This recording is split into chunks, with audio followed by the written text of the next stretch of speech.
sectional semifinal. Region 2 for Northwest Ohio. 15-seed Fremont Ross, 9-seed Whitmer. Defensive stalemate from the get-go. Gabe Wenziger in a foot race to the box, but Little Giants sophomore tracked down by Jason Schnabel. All zeros going into the break. Still scoreless with 10 minutes to go. Whitmer working out of the short corner. Caden Betcher lets it fly, but Cole Kinsey makes the save for the Little Giants. We're headed to overtime. All you need is one.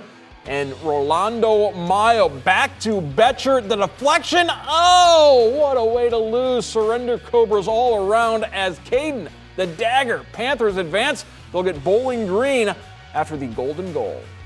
I was trying all game, and then so the final, I played to my striker. Striker laid it back off to me, took a few steps, ripped it outside the left boot, weak foot, and kind of curved in. So there we go. Our coach is not going to lower any kind of driven standards we have. He's going to keep pushing us, keep driving us, and because BG's a tough team, and we have to take it to him. It's as simple as that.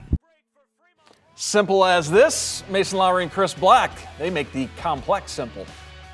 Well, the opening night of the OHSAA soccer tournament reminds us of just how cruel this game can be sometimes. Fremont Ross came in with a definite game plan to defend, keep their shape, keep 10, sometimes 11 players behind the ball. It frustrated a really good Whitmer team for almost 90 minutes, but all that defensive work, we thought it might take a real moment of quality to score on Fremont Ross. In the end, a deflection was what it took. Yeah, really, Fremont Ross put their will on Whitmer, right? I mean, held it so long. It's as a coach, you like, you know what, they got that game plan. The guys bought in. They're really doing a great job, and they had one opportunity too that was really, really close. And it could have been just the opposite way for Whitmer right before overtime started. And I mean, hats off to Fremont Ross for what they brought to the game. They almost got to PKs, which at some point it looked like that's what they're going for. I think Whitmer deserves a lot of credit here too. They had so much possession, created so many opportunities.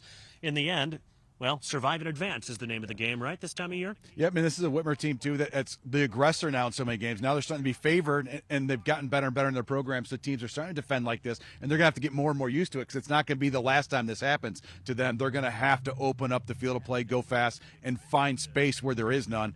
Sets up a matchup with Bowling Green Saturday afternoon at 3:30 down in Wood County, and Whitmer will almost certainly go into it a bit short-handed. Hussein Akil Abbas, maybe their most threatening attacking player in the first half, went off with a nasty-looking injury inside the first 2 minutes of the second half. They've got a few days to work on that, and Bowling Green, now that they're probably thinking the same thing. What did Whitmer do? How'd they perform? So they have to decide how they're going to defend against Whitmer coming up next weekend, and that'll be fun to see, like you said.